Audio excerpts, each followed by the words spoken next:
እንደው ተምረን ዲግሪ ባንይዝ እንኳን ህይወት ያስተማረን ጭንቅላት ያለን ሰዎች አለን። በህይወታችን የተማርነው ብዙ ነገር አለ። በላይፋችን የተማር ሴት ልጅ ወለደች ማለት አንድ ነገር ልንገራችሁ፣ ከብዙ ነገሯ ታግዳ የምትኖርበት ጊዜ ነው። ወደድሽም ጠላሽም ባልሽ እንቁላል እዚህ ጋር አድርጎ የሚያኖርሽ ባልሽ፣ የሚረዳሽ ረዳትሽ ባልሽ፣ የሚያኖርሽ ባልሽ፣ ሰርቶ የሚመጣው ባልሽ፣ የቤትሽን የሚሞላልሽ ባልሽ፣ ለልጅሽ ልብስና ጫማ የሚገዛልሽ፣ የቤት ኪራይሽን የሚከፍልልሽ ባልሽ ከጎንሽ ሆኖ እንኳን ሴት ልጅ ወለደች ማለት ያ የትላንትናው ማንነቷ ድጋሚ የሚመጣበት ታይም አይደለም። እቺ ልጅ ገና ሕፃን ልጅ ናት። መማር ነው እንጂ ያለባት መውለድ የለባትም። የእናት ምክር ነው።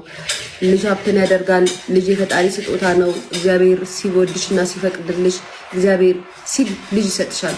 ግን ባይሆን ነው ይሄንን እንደ ጀብድ አይታችሁ ሚዲያ ላይ ልትቀባበሉትና ዋው ልትሉት አይገባም። ምክንያቱም በዚህ ሰዓት ቲኔጀሮች ናቸው እየወለዱ በየጎዳናው እየወጡ ያሉት። ቲኔጀሮች ናቸው የሰውን ትዳር እያመሱ ያሉት።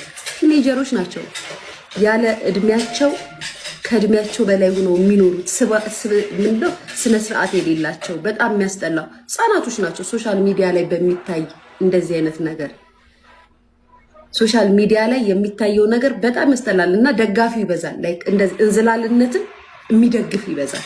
ሶ የሚኖረው ይበዛል ማለት ነው። ሪያሊቲው ይሄ እኮ ነው ጋይስ። ባይ ዘ ዌይ እውነታው ይሄ ነው። ሚዲያ ላይ የሆነ ከኛ ነገር የወጣ ነገር ስታሳዩ ትክክል የስ ምናምን ብሎ ደጋፊው ስለሚበዛ የሚኖረውም ሰው እየበዛ ነው እንጂ አሁን ጂጂ የተናገረችው እንደ እናት ትክክል ናት። ይሄ የሚያሰድብም አይደለም ምናምን የእናት ምክር ነው የሰጠችው። ግን ምን ዋጋ አለው? ዝሙተኛ ትውልድ በዝቷል። ዝሙተኛ ትውልድ እንዴት በዛ? ሚዲያ ላይ የሚታየው ነገር የምታዩትን ነገር እንደ ትልቅ ነገር አይታችሁ ትነጋገሩበታላችሁ። ዋው ደስ ሲል በይኒ ምናምን ትላላችሁ። ከዛም ነገር ያንቺም ልጅ በዛ እድሜዋ የልጅ እናት መሆን ትፈልጋለች። ያንቺም ልጅ ገና በ18 ዓመት ሳይሞላት ከወንድ ጋር መተዛዘብ ትፈልጋለች። ሶ የምታዩትን ነው። አልፈርድባችሁም፣ ግን በህይወታችሁ ስትኖሩ ነው የሚገባችሁ። ሴት ልጅ ወለደች ማለት አንድ ነገር ልንገርሽ፣ ተመችቶሽ እየኖርሽ ወለድሽ ማለት የእድሜሽ የምትኖሪውን ህይወት መኖር ታቆሚያለሽ። ቂም ምናምን የለሽም። ለምሳሌሽ አንቺ በዛ ጊዜ መማር በነበረብሽ ሰዓት፣ መስራት በነበረብሽ ሰዓት አልሰራሽም። መስራት በነበረብሽ ሰዓት የወንድ ካሮት ላይ ተተክለሽ ስለነበረ አዶናይ እኮ በዓለም ውስጥ አስተዋወቀኝ። ገርልፍሬንድ ፍቅረኛ አለችኝ ብለው ምን ተሰማሽ?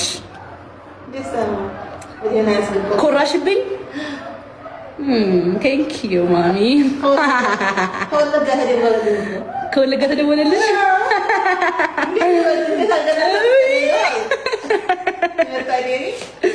አይ መታደሊ ኢንተርናሽናል ታዋቂ ሆናል። በዓለም ውስጥ አሁን ታዋቂ ሆናለች ልጅሽ የአዶናይ ገርልፍሬንድ በመባል እና ብቻ በቃ እኔም በጣም ደግጫለሁ እንዳንቺው።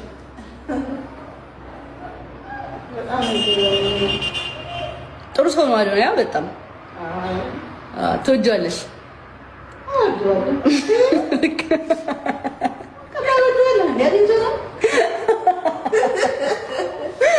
አይ ማዘን አሁን አቆሙ መሰለኝ። የሚጮሁት ቆሞ